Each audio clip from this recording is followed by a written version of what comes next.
Hola, bienvenidos al resumen de Noticias Parlamentarias. Vamos a compartir una hora de las noticias más importantes del día. José, bienvenido. Hola, ¿cómo estás? ¿Cómo nos preparamos para la comisión de mañana? Bien, bien, bien. Es la única que tenemos durante esta semana, así que, bueno, preparando para ver qué emerge de esa reunión en la que se va a tratar un proyecto que tiene que ver con una pensión reparatoria para las personas trans. Veremos. Exactamente, una pensión, sí, reparatoria, compensatoria. Recordemos que este colectivo históricamente siempre fue muy marginado y discriminado. Esto radica en que siempre quizá tuvieron dificultades para acceder a la educación, para acceder al trabajo, para que sean aceptados en sociedad. Y bueno, son un poco los temas y los abordajes que se van a dar respecto a esta pensión compensatoria para las personas travesti trans. Una ley más que de tratarse seguramente... Mañana va a ser una informativa de todas formas, esto como recién arranca. Claro. Pero cuando haga todo el camino de la ley, ¿no?, que pasa por comisiones y luego en el recinto, va a ser una ley más que llega para ampliar los derechos de las personas travesti trans. Sí, recordemos que está la ley Zacayán, que permitió la incorporación del 1% en la administración pública de personas travesti trans. Y bueno, es un beneficio que se da a todo este sector que siempre ha estado tan desprotegido y ha sido tan castigado. Y como decías vos ayer, el promedio de edad, creo que el promedio de vida históricamente fue de poco más de 40 años. Exactamente, y también a lo largo de estas semanas hubieron otras comisiones, entre ellos hablamos del tema de las licencias, todo lo que tiene que ver con las licencias para parentales y paternales, y vamos a empezar a repasar la palabra de los distintos invitados que hay aquí en los diversos programas, como por ejemplo en el programa de Punto Género, que estuvo presente el Daniel Jones, que es integrante de la campaña Paternar, y decía lo siguiente, vamos a ver. Quizás podríamos arrancar diciendo que una de las razones por las cuales posiblemente haya tan pocos días de paternidad, de licencia de paternidad, tiene que ver con la ausencia de varones organizados reclamando por este derecho, ¿no? Digo, todos los derechos que se fueron consiguiendo en los últimos 15, 20 años en la Argentina, vinculados con derechos sexuales y reproductivos, de género, tuvieron un sujeto movilizado, que en general fue el movimiento de mujeres, de los feminismos, las diversidades sexuales, y los varones, sobre todo los varones cis hetero, éramos como testigos de esos procesos políticos sin siempre entender demasiado qué lugar nos tocaba, ¿no?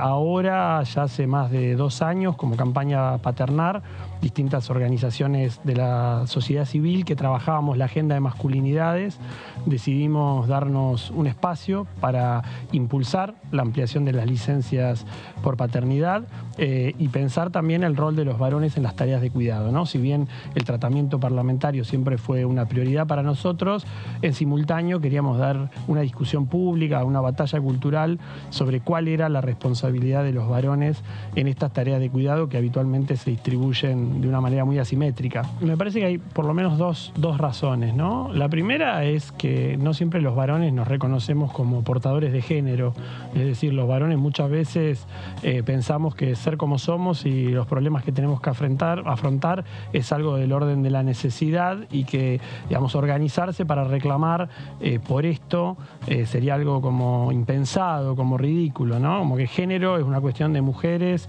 o de diversidades a lo sumo, pero para los varones, en todo caso, entre cumplir el rol de proveedores y más o menos hacer lo que creemos que son las expectativas sociales.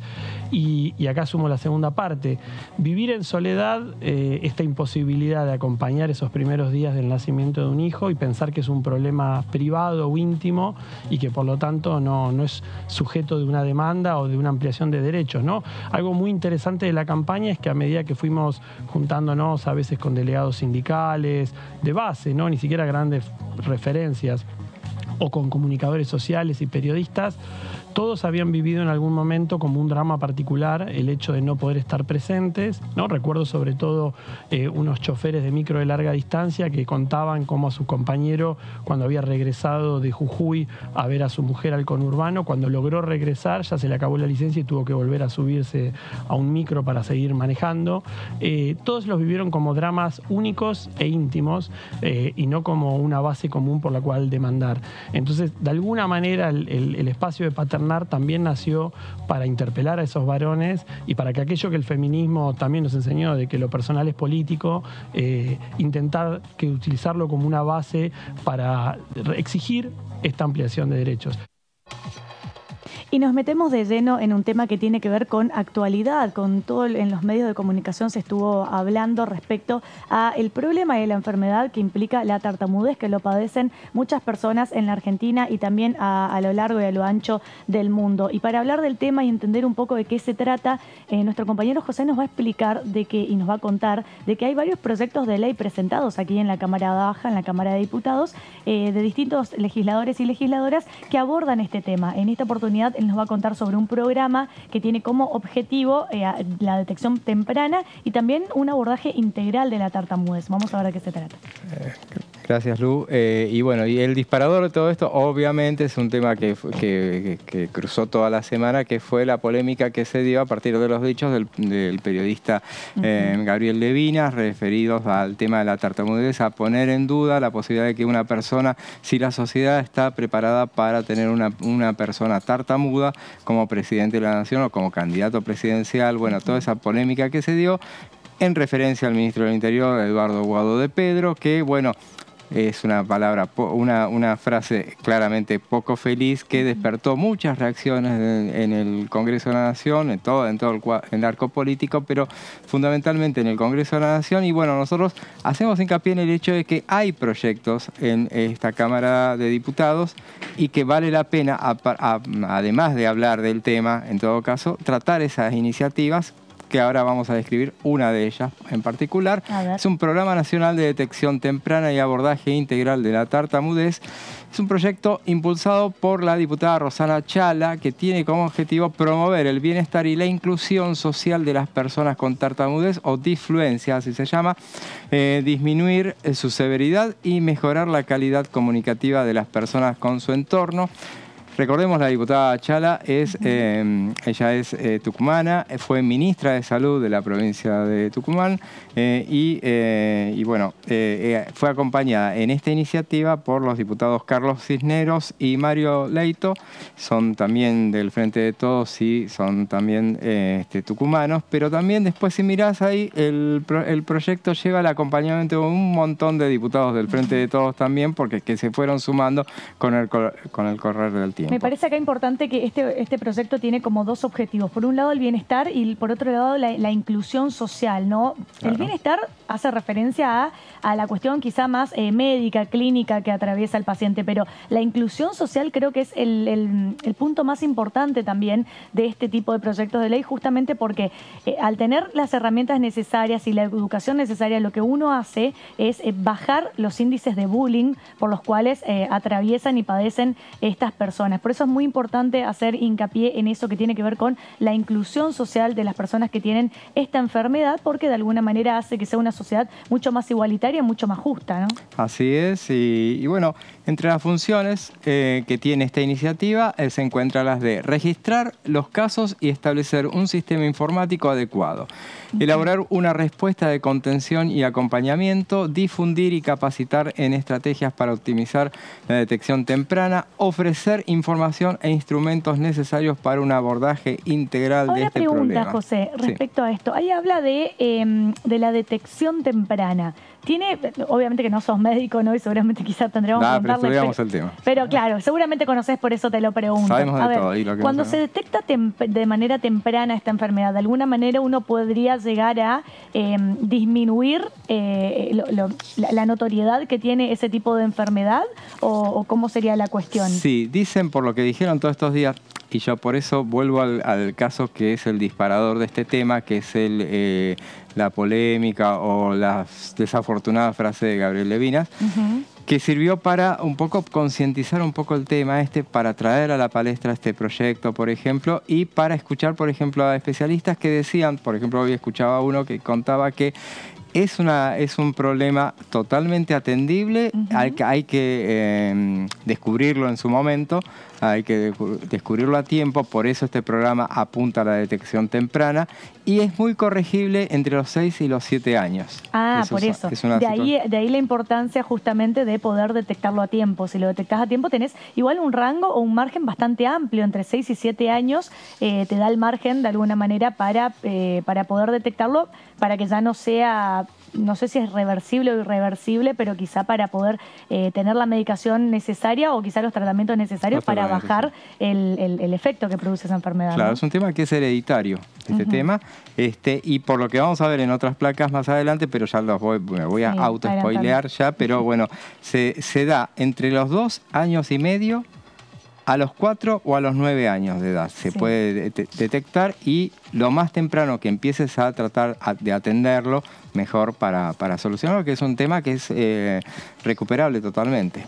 Exactamente. Veamos entonces otra placa. Bueno, las funciones de esta norma que es impulsada por la diputada Chala. Recordemos también que, bien decías al principio, no es la única iniciativa que hay. Hay otra que va a avanzar, que seguramente a partir de todo esto seguramente va a tener tratamiento. El otro proyecto seguramente va a terminar confluyendo ambos en uno mismo y de hecho se llama igual. El proyecto de las diputadas Masin, Penaca, Lampriave y Obeid son 4 diputadas del oficialismo y que tiene la misma denominación. Y ojo con esto, porque cuando suceden, siempre decimos de alguna manera que la política es reactiva y no proactiva, ¿no? Entonces, cuando se instalan estos temas en la sociedad a raíz de de este mensaje que discriminación, ¿no? Porque fue un acto de discriminación hacia Guado de Pedro, estamos hablando. Cuando se instalan estos tipos de debates en la sociedad, inmediatamente muchas veces se empiezan a tratar los temas en la Cámara de Diputados o en la Cámara de Senadores. Porque estos programas ya fueron presentados hace un tiempo, no son programas que se presentaron en estos días. ¿O no? Y mirá, justamente el proyecto de Chala, ella es el primer proyecto, de hecho ella tiene 2 proyectos presentados de ley, proyecto de ley, y son y lo representó, es el mismo. Claro. Ella lo presentó en enero de 2022, que ya asumió el 10 de diciembre de 2021, lo presenta, es el primer proyecto que presenta en 2022 y lo vuelve a presentar este 3 de marzo de este año, como para antes de que pierda estado parlamentario, justamente. Las diputadas del oficialismo también, Masin y otras, lo presentaron en abril del año pasado. Como vemos, con más razón, no se han tratado todavía. Exactamente, con más razón. Entonces son temas que no es que se presentaron en base a este contexto, sino que son proyectos que ya se habían presentado, más de ellos con un año de antigüedad, podríamos decirlo, pero que como estos temas se instalan en la sociedad, pueden empezar a tomar auge y empezar a ser debatidos. O sea, que no nos extrañe que la semana que viene o en las próximas semanas tengamos una comisión de discapacidad, una comisión de salud, donde se incluya el tratamiento de estos temas en base al contexto que se instaló este tema en la sociedad, ¿no? Creo que va a pasar, no me acuerdo bien, lo tengo visto, pero no me acuerdo bien, que es comisión de, la cabecera va a ser salud, cuando se traten estos proyectos, educación también va a pasar, y la tercera no sé si discapacidad ¿no? Discapacidad no pasa. Ah, mira. Pero ahí es sería lo atinado mandarlo a discapacidad. En este caso no lo han mandado en particular, pero muy probablemente para evitar que que sea sobregirado.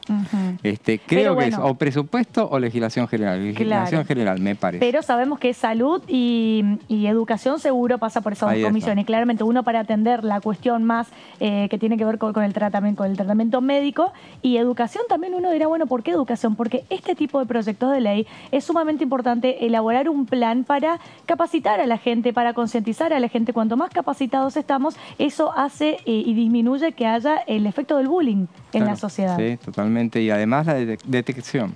Porque a veces no te detectan en tu casa ese detalle. Que te enseñen a detectar a tiempo a través de cierta sintomatología, ¿no? Que se pueda ir presentando, como bien decía José, es una enfermedad que empieza a presentar ciertos signos, ciertos síntomas ya a temprana edad, ¿sí? Cuando uno es un niño. Bueno, vamos a ir, el 4 de mayo, y aquí vamos a ver inclusive unas fotos. El 4 de mayo de 2022 se realizó un acto en el Salón de Pasos Perdidos, del que tomó parte el ministro del Interior, Eduardo Guado de Pedro, que pidió al Congreso avanzar con la sanción de una ley integral de la tartamudez. Justamente el acto fue organizado por la diputada Chala, justamente, y ahí estaban muchas de las autoras del otro proyecto, o sea, se las vio justamente presentes ahí porque es un proyecto que todo el mundo ha querido promover, justamente. Allí en ese acto estuvo justamente el ministro del Interior, y se encontró en ese evento con nada menos que con su fonoaudióloga, que tuvo un diálogo en ese momento, lo vamos a ver seguramente en este momento, pero y él dijo en esa oportunidad: vamos a generar las condiciones y me voy a encargar de que gobernadores y gobernadoras hagan lo suyo y los vamos a apoyar. Hablaba de justamente por qué gobernadores y gobernadoras, porque como tantos otros proyectos, tiene iniciativas que funcionan en las provincias y como obviamente la salud y la educación están en manos de las provincias, entonces necesita tener alcance nacional y que adhieran las provincias.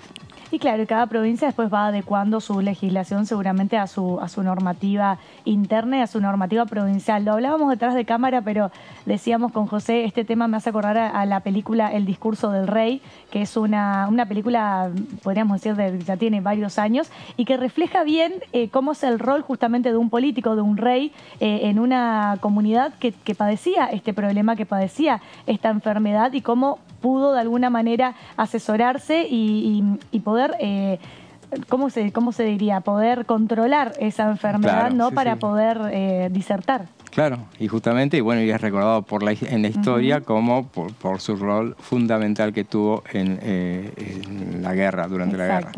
Y ahí veíamos lo que decíamos, justamente las imágenes del ministro Guado de Pedro en ese acto que se realizó el 4 de mayo del año pasado y donde se encontró con su fonoaudióloga, muy emocionado.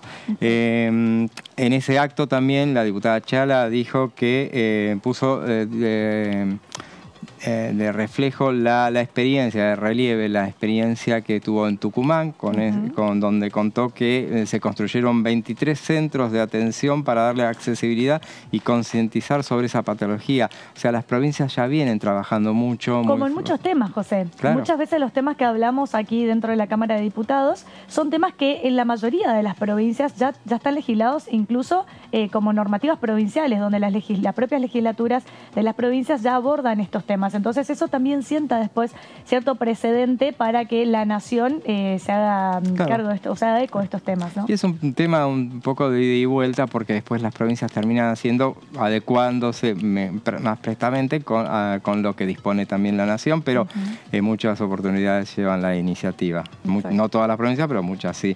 En el acto ese del 4 de mayo del año pasado habían estado presentes el coro de niños del Taller Nacional de Tartamudez. Estuvo presente acá en Pasos Perdidos en esa oportunidad, y se presentó la experiencia del consultorio de tartamudez de Tucumán, que es pionero en el país a partir de las vivencias, desafíos que establece y la demanda de una ley nacional de tartamudez.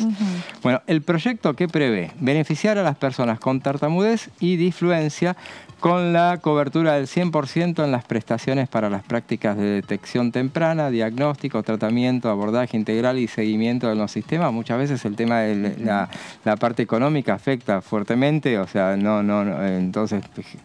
Claro, más que nada para el tratamiento, ¿no? Porque claro, una cosa es que te lo detecten y otra cosa es poder financiar y pagar, de poder tener ese tratamiento adecuado. Claro, justamente. Bueno, veamos otra placa. Este proyecto recibe también la denominación de Ley Lautaro. ¿Quién fue Lautaro? A ver. Lautaro, ahora vamos a comentar. Es en homenaje a un niño tucumano con tartamudez que en un entorno desfavorable él mismo impulsó.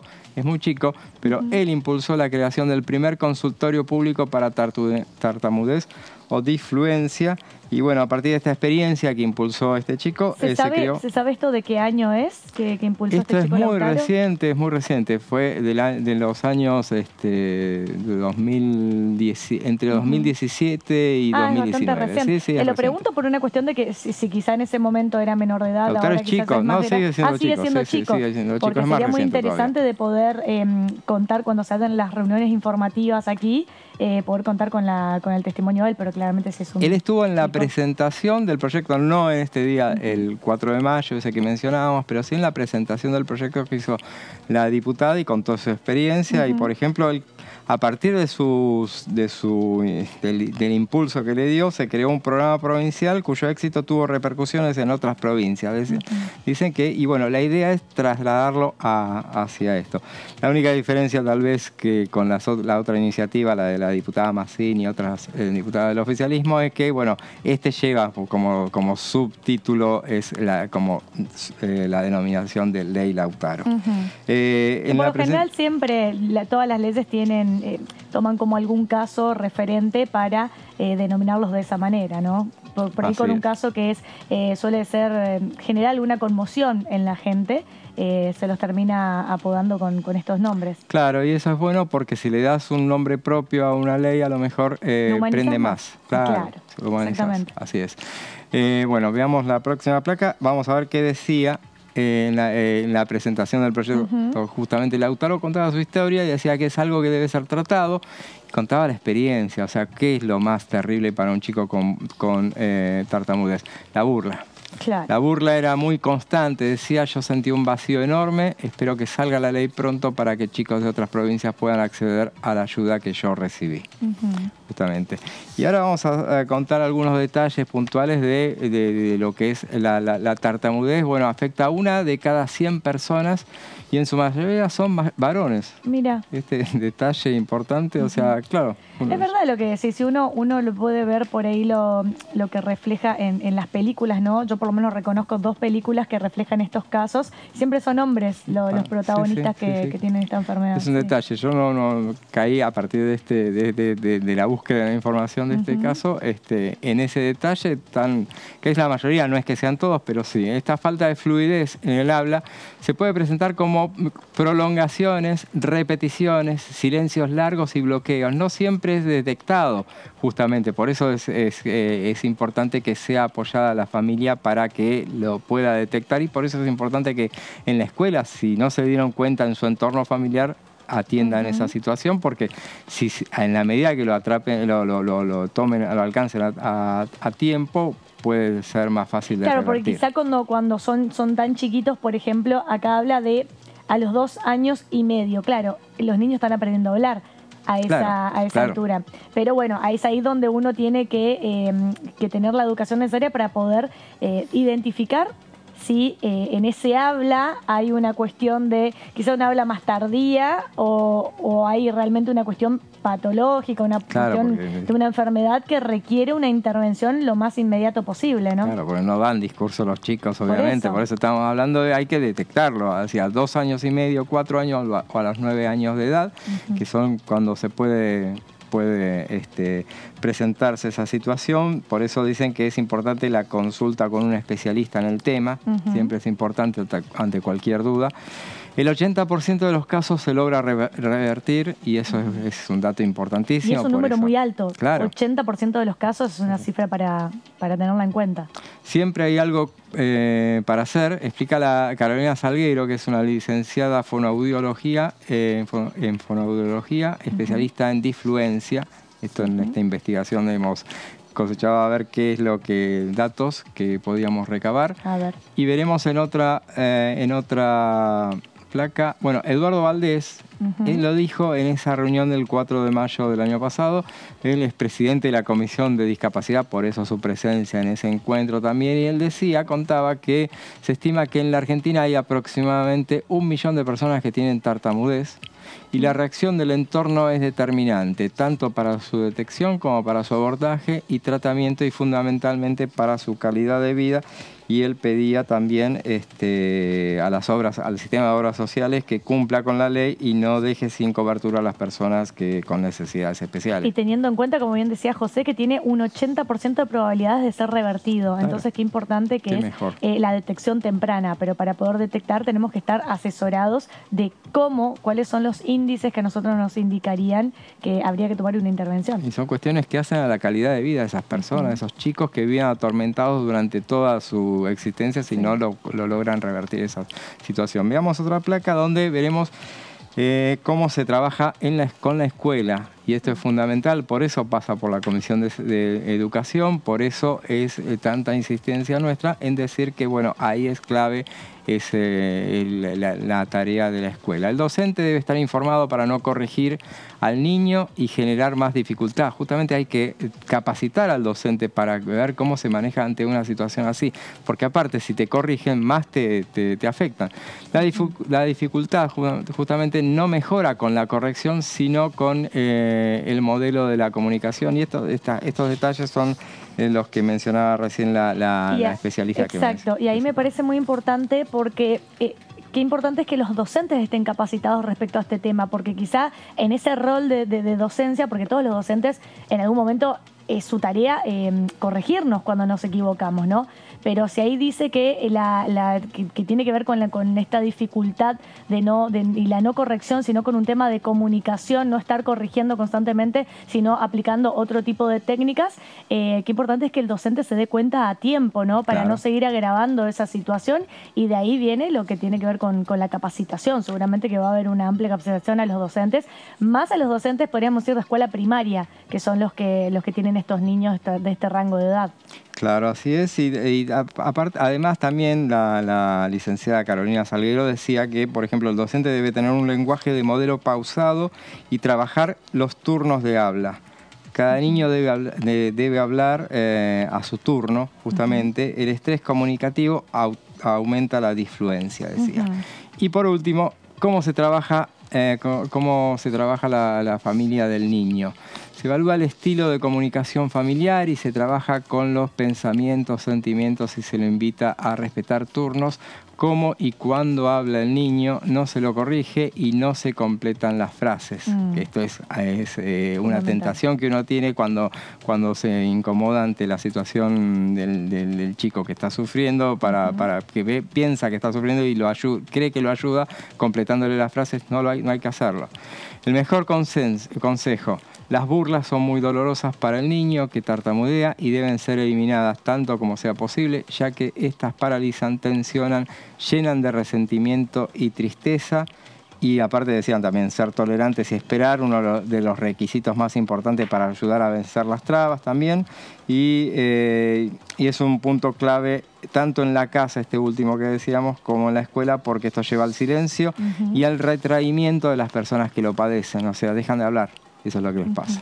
Bueno, esperemos entonces que todos estos antecedentes que están surgiendo en la sociedad, que son muy dolorosos para las personas que los transitan, pero por lo menos que sirvan de antecedente para que se empiece a tratar este tipo de normativa y legislación aquí en la Cámara de Diputados. Como bien lo decía José, ya hay provincias que se ocuparon del tema, que tienen leyes que legislan este tema, pero seguramente que a lo largo de las semanas veremos si se logra instalar dentro de lo que es el debate en comisiones de la Cámara de Diputados, porque de sancionarse y de aprobar sería una ley que le cambiaría la vida a muchísimas personas, no solamente a la persona que lo padece, sino también al contexto familiar porque muchas veces los propios padres o los progenitores sufren junto con sus hijos esas burlas, ese bullying que le hacen a una persona que tiene este tipo de tartamudez.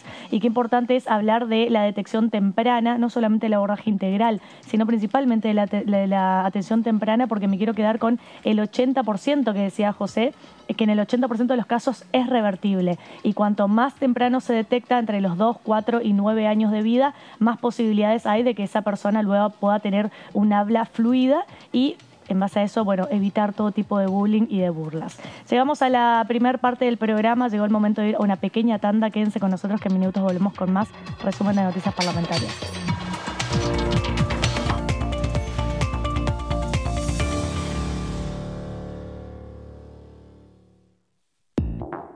Hola, ¿cómo andan? Bienvenidos, bienvenidas a la tercera edición de DTV. En las ciudades más pequeñas del interior, las estaciones de servicio no tienen banderas, son blancas, no son de una marca. Empresa. Y son todas, sí, no tienen logo. Compran en diferentes lugares el combustible, y estas son las que están en peor situación y son las que hoy están cerrando porque no pueden mantenerse, y también generan una situación de mucha desigualdad para la gente que vive en las ciudades chicas, porque se quedan sin estación de servicio y tiene que recorrer 50, 60 kilómetros para ir a cargar el pueblo de al lado y a veces más. Cada uno de nosotros tiene obviamente su deseo y todo el Frente Renovador, porque lo conocemos, porque sabemos de lo que es capaz, nos encantaría. No sé si esta va a ser la oportunidad, Sergio va a poder ser quien lo decida, con quienes conducen y son las cabezas del Frente de Todos, que es lo mejor para el Frente de Todos, porque me parece que eso también tiene que quedar claro. Él no ha sido mezquino nunca con sus decisiones, y si él entiende que su candidatura es lo mejor para el Frente de Todos, seguramente quiera ocupar ese lugar, y si entiende que tiene que esperar por otra oportunidad, lo va a hacer. DTV, tercera edición, de lunes a viernes.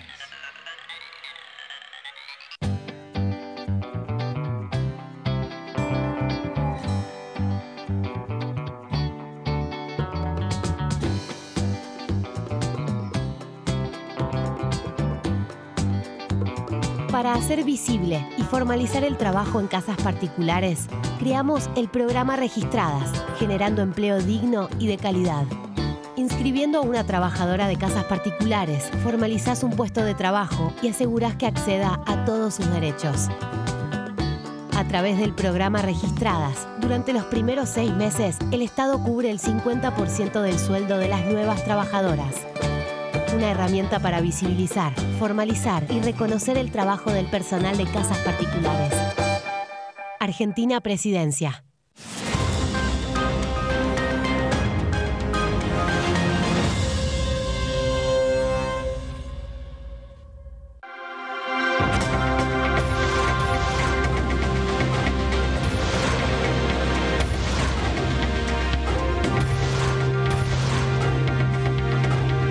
Ellos son tu voz en la tercera edición. DTV, el periodismo en el Congreso. Continúa abierto el registro de acceso para los subsidios a la energía. Ahí podrás realizar la solicitud para acceder a los subsidios de gas y electricidad. Ingresá a www.argentina.gov.ar/subsidios y completa el formulario de inscripción. Acordate de tener las facturas a mano, ya que se te van a solicitar datos de medidor y número de usuario. No hace falta que el servicio esté a tu nombre. Con la segmentación energética, construimos un sistema energético más justo y sustentable, y seguimos acompañando a quienes más lo necesitan. Secretaría de Energía, Ministerio de Economía, Argentina Presidencia.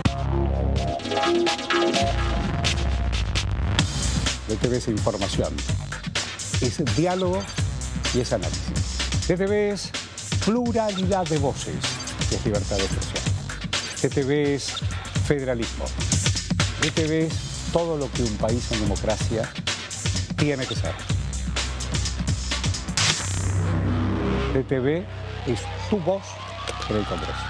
Este 2023 seguí eligiéndonos. DTV, el periodismo en el Congreso.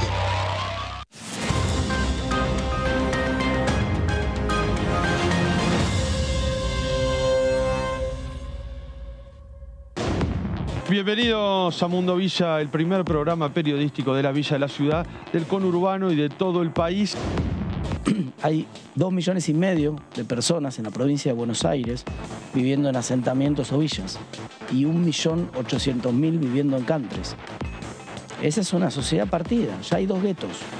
Un gueto, el gueto de las villas, el otro gueto, el gueto de los countries. Gente viviendo con más parecidos que ellos, sociedades que no se integran. Tenemos varios proyectos en varios ejes, en eje salud, en eje educativo, que es un poco más en términos de acompañar y hacer un seguimiento también a todos los que por ahí venimos, que no tenemos acceso a un hospital público, hay un montón de cuestiones de discriminación, de que no se les atiende. Mundo Villa, martes, 23 horas. Ampliamos las asignaciones familiares. A partir de marzo, igualamos el tope de ingresos para percibir las asignaciones con el piso del impuesto a las ganancias. De este modo, incluimos a 900.000 niños, niñas y adolescentes al sistema de asignaciones, poniendo en valor el trabajo de más de 600.000 familias trabajadoras. Primero la gente. ANSES, Ministerio de Economía, Argentina Presidencia.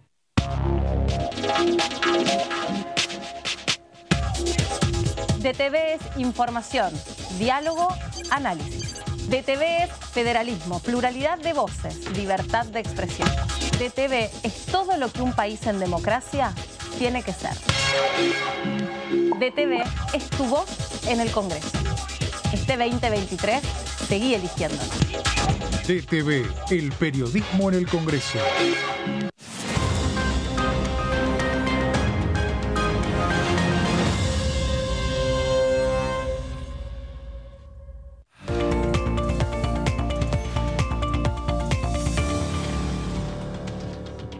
Y ahora sí llegó el momento de meternos de lleno y empezar a hacer un repaso del día de la distinta palabra de los legisladores y legisladoras que estuvieron en las ediciones anteriores con nuestros compañeros aquí de DTV. Y uno de los temas más importantes que se habla constantemente en esta Cámara de Diputados y que de hecho Diputados Televisión tiene un programa exclusivo que tiene que ver con todo lo medioambiental, que es la Ecoagenda, conducido por nuestra compañera y periodista Lourdes López. Un programa muy interesante porque siempre se aborda justamente la agenda verde de la Cámara de Diputados de la Nación, ¿no? Así es, sí, el tema del medio ambiente ha sido muy cubierto por la Cámara de Diputados, bueno, obviamente por este canal también, pero en la Cámara de Diputados ha avanzado muchas iniciativas. Una iniciativa que ha dado mucho trabajo y todavía no puede avanzar y que siempre hay un reproche permanente respecto de qué es lo que vaya a suceder es el tema de la ley de humedales, que este año va a pasar sin ser aprobada claramente, aunque, recordemos, tiene dictamen, está lista para llegar al recinto, pero no están los acuerdos correspondientes para que pueda llegar a avanzar en el recinto.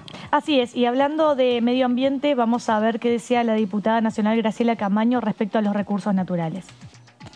La verdad es que nosotros desaprovechamos enormemente el recurso humano y todos los recursos que tiene la Argentina para vivir de una manera mucho más sustentable, con oportunidades para mucha más gente de la que hoy tiene oportunidades. O sea, hubo un proceso que yo creo que son 20 años de achicamiento de las posibilidades de vida de los argentinos. Decime cómo vamos a crecer y decime cómo vamos a crecer de manera virtuosa que le permita a la sociedad tener oportunidades. Y vamos a tener un Producto Bruto Interno que sea el que nos permita tener solvencia monetaria, tener una política en materia de, cómo vamos a trabajar la cuestión de los recursos. A mí, ¿sabes qué es lo que me asusta mucho, Pato? Sí. Que todo el mundo le dice a la sociedad, vamos a salir adelante, porque acá tenemos la minería, tenemos Vaca Muerta, tenemos el litio, pero a ver, chicos, ¿cuánto hace que Argentina viene primarizada? ¿Y cuánto hace que Argentina viene explotando sus recursos primarios con el verso de que vamos a salir? ¿Salimos? No salimos. Un siglo, sí. ¿A qué se reduce la explotación de los bienes primarios que tiene la Argentina? Al enriquecimiento de pocos. Sí. Entonces, los recursos que son escasos, porque este es el otro verso, decirle a la gente que nos vamos a salvar con recursos que tienen un límite de vida. Lo que está corroborado hoy científicamente es que los recursos naturales tienen un límite y que están llegando al fin. Vos fíjate cómo se ponen a hacer esa explotación más allá en el océano, ¿no es cierto? Sí, la exploración offshore en Mar del Plata. Sí. Exactamente. Sí. ¿Sabes cuántos años tenemos nosotros para poder explotar hidrocarburos? Unos 20 años, porque el mundo va a limitar el uso del hidrocarburo. Sí. Entonces, ¿qué vamos a hacer? ¿No vamos a en algún momento mirar en la balanza lo que se denomina un desarrollo sostenible? Escuchábamos a Graciela Camaño, que podríamos decir que es una de las diputadas que siempre alza la bandera que tiene que ver con la protección del medio ambiente, con las causas ambientales, con los objetivos ODS. Ella hablaba del tema de la sostenibilidad, hablaba de ponerle un límite a la explotación de los recursos cuando se cree de alguna manera que va a ser lo único que podría llegar a sacar a la Argentina adelante, cuando que en el mundo las políticas están avanzando justamente en la menor quizá explotación posible de recursos o conservar, o es un poco lo que se apunta, porque también hay que decir que grandes países del mundo como China, Estados Unidos se resisten un poco a esta cuestión, ¿no? Sí, seguro, y estaba pensando cuando lo escuchaba la diputada Camaño en una ley de la que hablamos muchísimo el año pasado, por ejemplo, que es la ley de electromovilidad, que tenía la intención de avanzar en ese tema en la Cámara de Diputados, sí que, bueno, está frenada ahora. Está frenada desde el año pasado, pero establecía en particular un acuerdo para dejar de fabricar automóviles a combustible, justamente a combustible fósil, a partir del año 2040-2041, creo que era. Y había la discusión, se había un poco empantanado a partir de ese detalle y de esa cuestión perentoria, y bueno, se frenó a partir de eso, pero bueno, uno tiene que tener en cuenta la cantidad de lobbies que hay circulando y haciendo presión para que no avancen ese tipo de iniciativas. Que es uno de los temas por los cuales incluso Ley de Humedales no termina avanzando. Vamos a cambiar el ángulo de la información y bueno, en la edición de la primera mañana con nuestros compañeros estuvo hablando la diputada Gabriela Brauer de Koning, sobre el tema de la Ley Blas. Vamos a ver qué decía. Este es un proceso que viene se llevó adelante hace un tiempo en Córdoba, un caso muy resonante, muy rimbombante, en donde la mamá, principalmente la mamá, más allá que toda una familia, por supuesto, que tiene mucho dolor, fue una referente en este tema y siempre luchó para que el juicio se llevara adelante y obviamente tener justicia, no solo para su hijo, sino para toda la sociedad, porque en esto tengo que resaltar, exactamente, para todos. Por eso tengo que resaltar el ejemplo que ella ha dado, que nunca fue con venganza, con dolor, sino siempre tratando de luchar por algo más plural, por algo para todos. Y en ese sentido, en una de sus conferencias de prensa, ella comentó que había varios vacíos legales y criterios que deberían repensarse porque, bueno, se demostró y observaron en el proceso que había temas que tendríamos que analizar como sociedad. Y fue allí que yo la escuché, inmediatamente me contacté con ella y me ofrecí para poder trabajar este tema. Así que hemos hecho un trabajo en equipo con especialistas en seguridad, en derecho penal, y esto se basa exclusivamente en esos vacíos legales o criterios que consideramos que deben cambiarse del caso Blas. ¿Por qué? Acá hubo ciertas circunstancias de este caso. Por ejemplo, hubo, creo que exportación ilegal de armas y tenencia ilegal de armas en fuerzas de seguridad. O sea, primero que tener la tenencia de armas es ilegal. Sí, claro. O sea, cuando no son reglamentarias es ilegal. Y en este caso lo tenían fuerzas de seguridad, o sea, no es cualquier ciudadano. En este caso no solamente tenían tenencia o portación de arma ilegal, que la usaron a esa arma porque la tenían escondida y la usaron para simular que había sido un enfrentamiento. Mirá, claro. Entonces, de esa forma ellos tenían una causa de justificación para deslindarse del delito. Entonces, acá con este punto que quiero remarcar. Primero, que las fuerzas de seguridad penitenciarias y policiales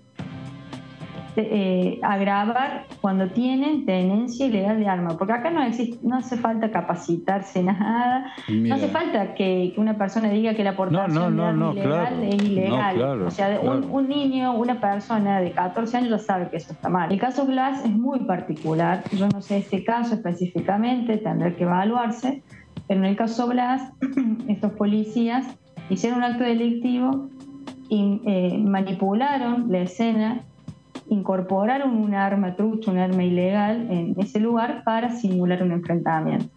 Este tipo de situaciones no pueden pasar. Entonces, lo que se intenta acá es tratar de que esas personas que no están cumpliendo con la ley, que no cumplen bien sus funciones, tengan todo el imperativo de la ley y hasta ayuda y fortalece aún más el sistema policial para que estén las personas que realmente tienen que estar, que son éticas, que cumplen con sus funciones de manera reglamentaria y como le indica la ley. La ley Blas es un tema de violencia institucional que de hecho se habló aquí en la Cámara de Diputados de otros temas, no específicamente de la ley Blas, que creo que todavía no tuvo tratamiento en comisión, pero sí otros temas que tienen que ver con la violencia institucional, ¿no? Y recordemos que se le alude al caso del chico Valentino Blas Correa, que bueno, fue el 6 de agosto de 2020, fue protagonista de un hecho de, justamente como decía Lu, de violencia institucional, porque bueno, lo interceptaron en un cruce, él iba con otros amigos, venían de un bar, de tomar algo, entonces se asustaron, trataron de escaparse, la policía los persigue, los balea, y después trataron de montar un incidente, un hecho, un enfrentamiento que no fue, obviamente. Entonces justamente la ley Blas establece penas más graves para cuando los policías accionan de ese tipo, de esa manera violenta y desmedida, y sobre todo cuando plantan pruebas que no son claramente. Entonces, por ejemplo, la aportación ilegal de armas para un efectivo de una fuerza de seguridad también tiene penas más graves. Que ya de por sí, por ser funcionarios que prestan algún tipo de servicio público, en este caso como un servicio de seguridad, como es la policía, o como puede ser la prefectura o la policía aeroportuaria, distintas fuerzas, de por sí, al tener esa calidad de funcionarios, tienen un deber de cuidado que es mucho mayor del que tenemos todos nosotros. Por lo tanto, el peso de la ley tiene que recaer con mucha más fuerza, porque es una persona que se la está capacitando y que se le está entregando un arma, pero en defensa de la sociedad, no para cometer este tipo de cosas. Y justamente esta ley fue presentada inmediatamente después de producida la sanción, el final del juicio contra los policías, que terminaron siendo condenados. Exactamente. Y también la diputada Gabriela Brauer de Koning estuvo hablando respecto a la creación de distintas universidades, que es un tema que se logró meter en las últimas sesiones a fines del año 2022, y vamos a ver qué decía. Sigue vigente y la estoy trabajando constantemente. Como bien decías, no se pudo tratar en dos oportunidades por una serie de situaciones que quedaron entrampados, estos proyectos de las universidades con otros temas que fueron más transversales, que fue todo el tema de la búsqueda de impunidad, de trabajo del juicio político, toda una situación que no nos dejó y no nos permitió poder avanzar en esto, pero por supuesto que sigue ahí vigente, y yo estoy trabajando constantemente para buscar los acuerdos para que nuevamente lo podamos tratar en el recinto antes de fin de año. Y quien también estuvo hablando y debatiendo aquí con los compañeros de La Primera Mañana es el diputado Ferreira, que habló sobre los distintos proyectos importantes. ¿Te parece, José, si vemos y después vemos a ver qué considera el diputado de proyectos importantes? Vamos a ver qué decía. Nosotros queremos sesionar, no hay duda. Hay proyectos de ley importantísimos que están en la legislatura y hay que sacar. Ustedes han mencionado varios de ellos en estos días, y hay que ponerle fin a una discusión y buscar un camino común. ¿Cómo se qué sé yo? Hay el tema de la ciencia y tecnología, el tema de la ley de humedales. Hay muchísimos proyectos presentados que realmente son importantes para el país. No importa quién lo presentó. Lo que tenemos que hacer sinceramente es ver si eso es bueno para el país o no es bueno para el país. Julio Pereira, no Julio Ferreira, fue ahí tenemos Ferreira. Un error mío, y parecido. Pereira. Exactamente, exacto. Y bueno, decía de alguna manera de hablar de temas de ciencia y tecnología, temas ambientales. Se puede sumar igual a otros temas como ley de alquileres, crédito suba y demás, que también son sumamente importantes para la sociedad. Sin lugar a duda, y ciencia y tecnología, recordemos, es la reunión que está convocada para la semana que viene. 1 de junio ya. No, el 30 de mayo. Puede ser 31 de mayo. Puede ser 31. 30, sí. Sí.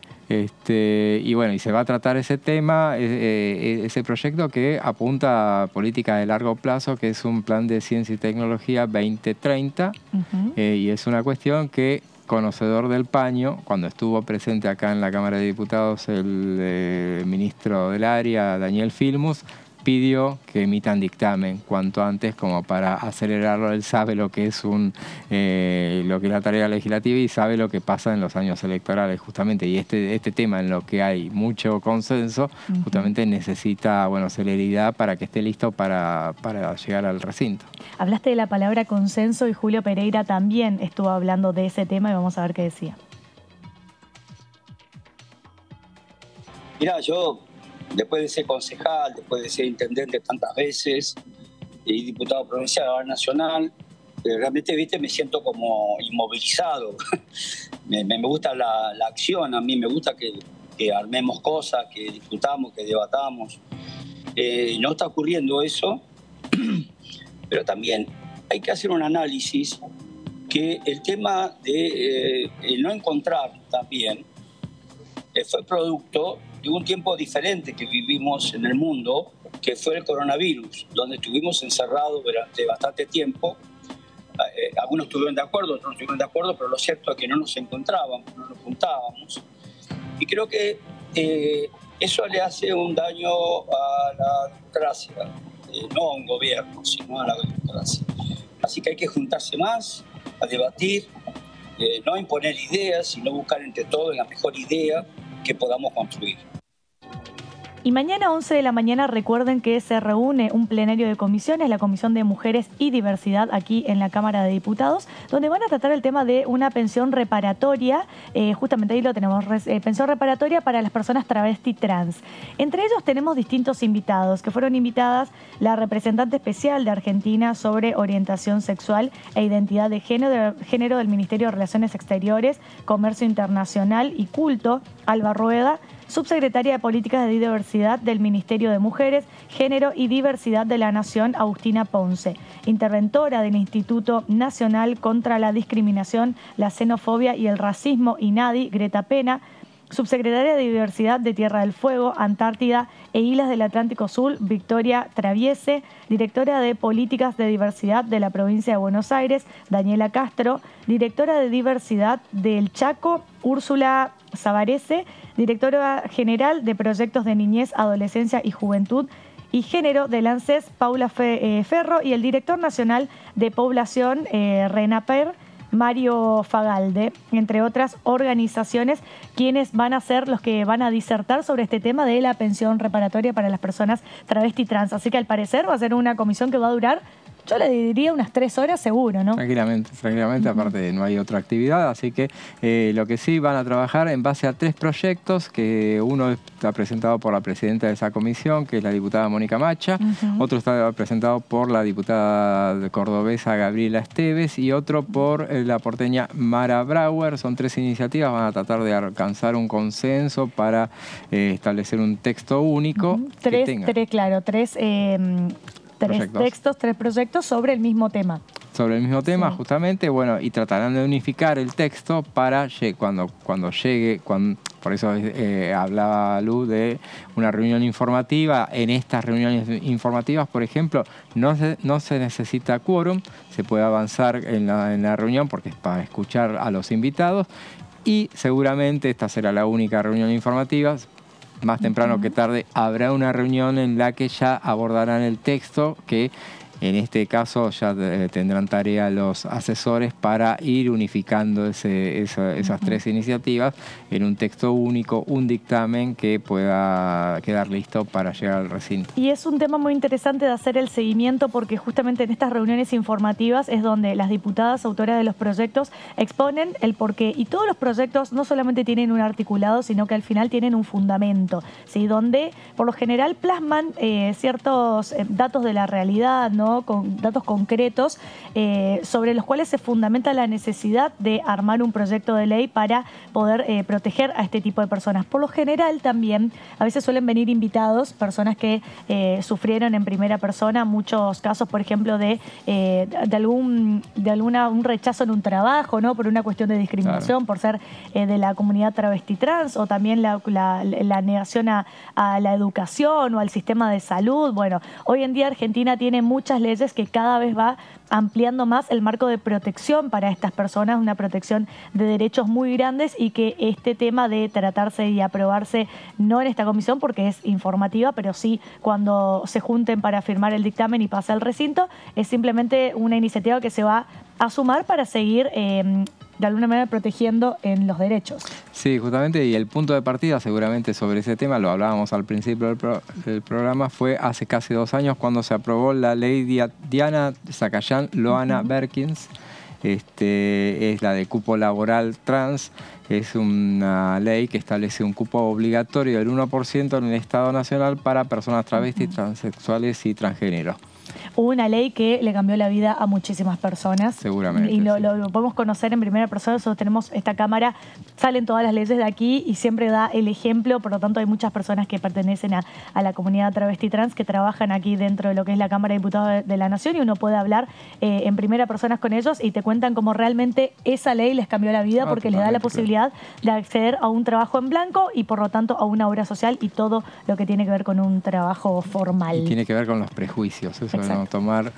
Y entonces en este programa hablamos mucho de los prejuicios, justamente con la referencia a la tartamudez que hacemos. Exactamente. Bueno, nosotros llegamos al final del programa. Gracias por compartir con nosotros y nos volvemos a encontrar mañana a las 18. Chao.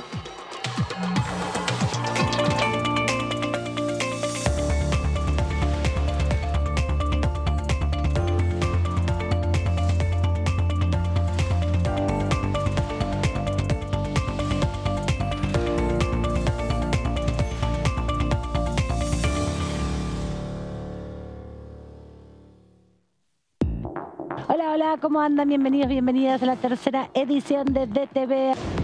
En las ciudades más pequeñas del interior, las estaciones de servicio no tienen banderas, son blancas, no son de una marca. Empresa. Y son todas, sí, no tienen un logo. Compran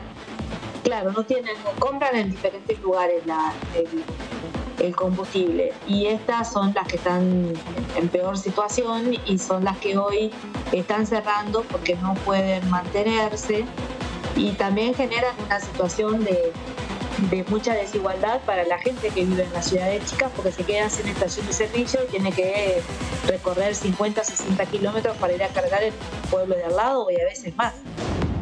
Cada uno de nosotros tiene obviamente su deseo y todo el Frente Renovador, porque lo conocemos, porque sabemos de lo que es capaz, nos encantaría. No sé si esta va a ser la oportunidad, Sergio va a poder ser quien lo decida, con quienes conducen y son las cabezas del Frente de Todos, que es lo mejor para el Frente de Todos, porque me parece que eso también tiene que quedar claro.